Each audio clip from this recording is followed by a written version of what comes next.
you know, a lot of classic rock albums, they have cool intros. The song in itself, you know, it's like a homage to like Dario Argento and John Carpenter. They're like old school horror movies. It's got that synthy vibe, and it's yeah, it's nice and neat.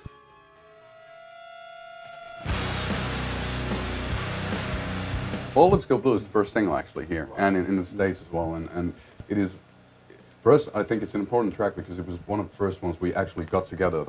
The track through which we realized that where the album was going, you know, with the really knucklehead riff we kind of ripped off from Cathedral, Bless Lee, and then having the really melancholy, super weepy, kind of wimpy. Basically, how all the stuff starts is it's me strumming the acoustic, pretending to be Neil Young. That's what I do back home. I get the skeletal structure of the song. Then we go to a rehearsal place, crack open the beers, and then pretend to be Sabbath. No, you know, it's a nasty process. You know, it's like killing your darlings kind of a thing. You know, I'm being all sentimental and there's forlorn lyrics and being all romantic back home, and then the dudes just come in and fart in your pillow and give you a pink eye. You know? Yeah, indeed. And then we mess about. We always, you know, it takes a long time to get a song together because we try it slow and we try it super fast and we try it, you know, all the different versions possible. But I think everybody you know, all the bands don't do that at the end of the day. And then we always come to the same conclusion. Yeah, exactly. Yeah, to skip all have a hard riff, skip all the nonsense and, you know, just, you know. No, for me, it's more like it's a memento mori type of thing. It's like, since all our lips will go blue, blue, at the end of the day, you know, there's no reason to really worry about it too much. So let's just, you know, crack on.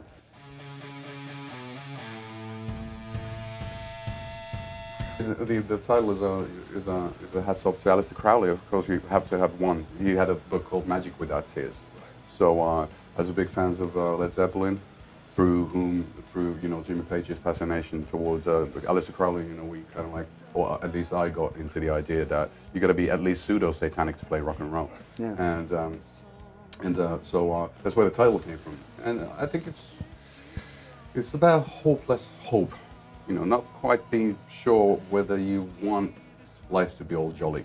You know, whether you need those, you know, whether it needs to rain cats and dogs on occasion to be appreciating the you know, strawberry ice cream on a sunny day. Yeah.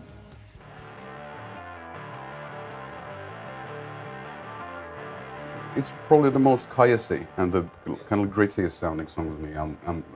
It's just it's one of those things that you just go into a rehearsal place, 8 hours later, you can't really remember what you've done, but there's this tape in your hand, and you're like, oh Lord, this is what we did. And I think good rock and roll is like that. You lose yourself in music, and it becomes this like, you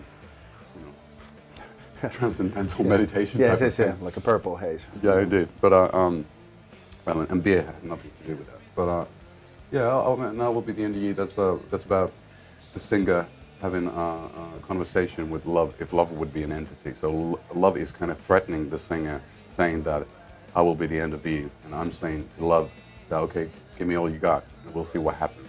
So it's kind of like a power struggle, as it should be, because you need drama.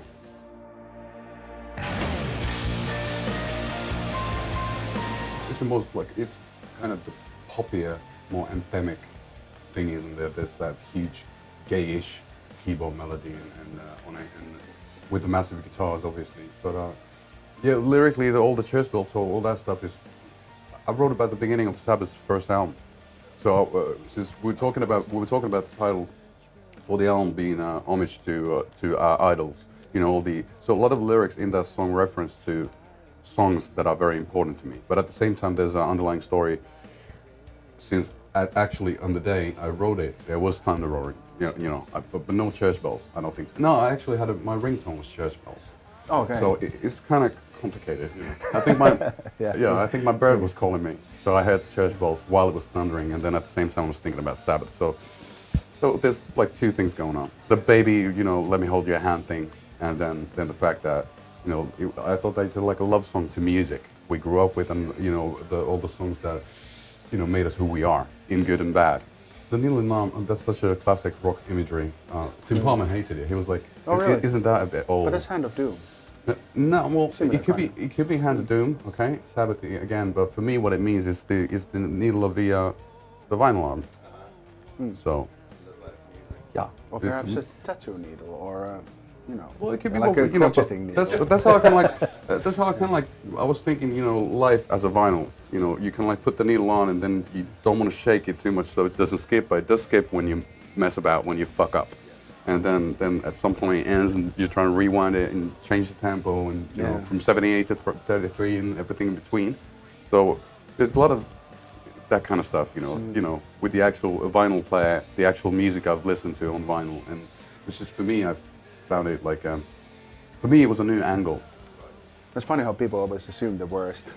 You know, when there's a needle, it always has to be like, you know. Well, it could be. It could be that too, but yeah, it could be, you know, the blood tests. Yeah. Yeah. Yeah, indeed. Yeah. No, I don't have Hep C.